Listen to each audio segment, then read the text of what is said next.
This is a brief video to give you some tips on getting started, tips for success, and how to register your code, a little bit about that. Please be sure that you take time to look at the first page. Even if you don't have your code, there are some assignments that you can do this week because you won't start until next week in Chapter 1. So read the page, the first page. It's real important that you become familiar with how to get in contact with me, how to get started, the navigation bar, and also at the bottom, how to get help at the Technology Center. Click Start Here, Course Welcome to get started. All of these pages may look similar to your other classes, but the content is different. So please be sure that you read all of the content. I've gone through here and included information that I hope will make you help you to become successful. So down at the bottom of the course welcome will be this video.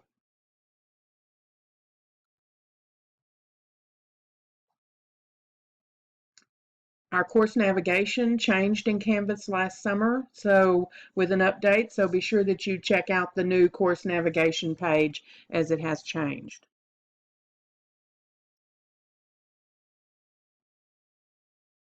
And I'm not going to go through every one of these things, but I do want you to be sure and check this out and read everything in the Start Here.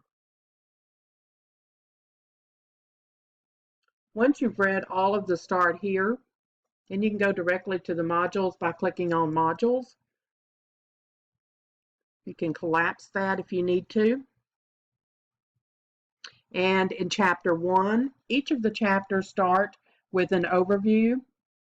Very important to read this. Gives you the mindset of what you will be learning in a chapter overview, the course objectives, the chapter objectives, your learning activities. Start with reading the chapter, reviewing the PowerPoint is always a good idea, and then your assignments.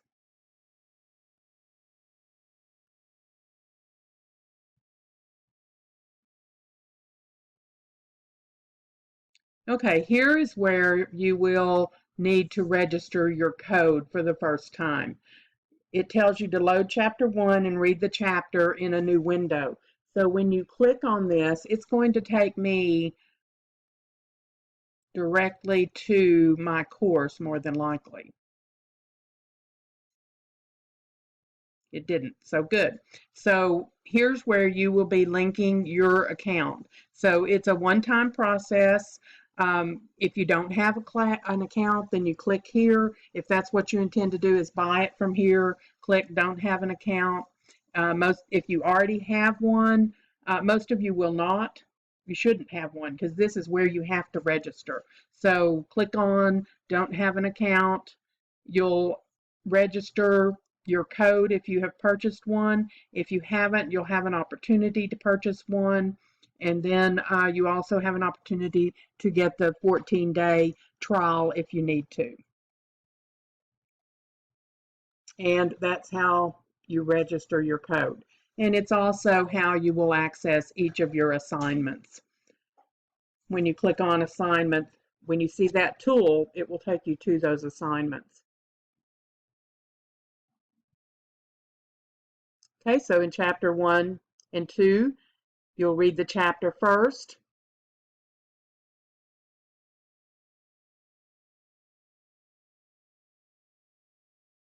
And then click Next once you've read the chapter. Read the information in the chapter Review and Discuss.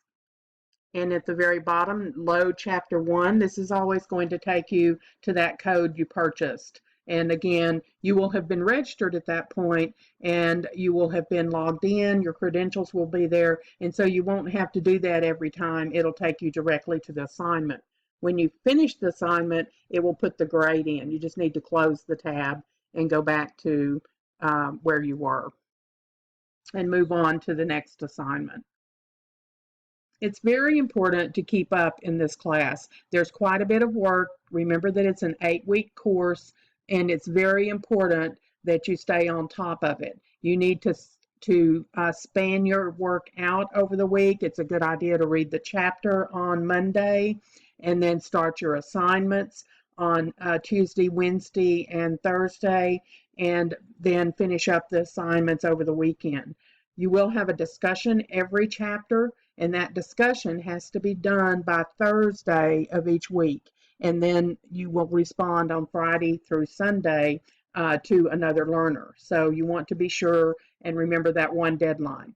The remainder of the deadlines are Sunday at 11:55 p.m. Do not wait till the last minute. You may have technology problems. You should have a backup plan for when you do have technology problems. That's why it's a good idea to get at least everything done 24 hours in advance. Plus, you probably would like to have some time off on Saturday and Sunday. So if you get it done during the week, it's better to do things 30 minutes at a time than to think that you can span out 5 hours of work in one afternoon, because it usually doesn't happen that way. You'll get interrupted and not be able to stay committed to those 5 hours.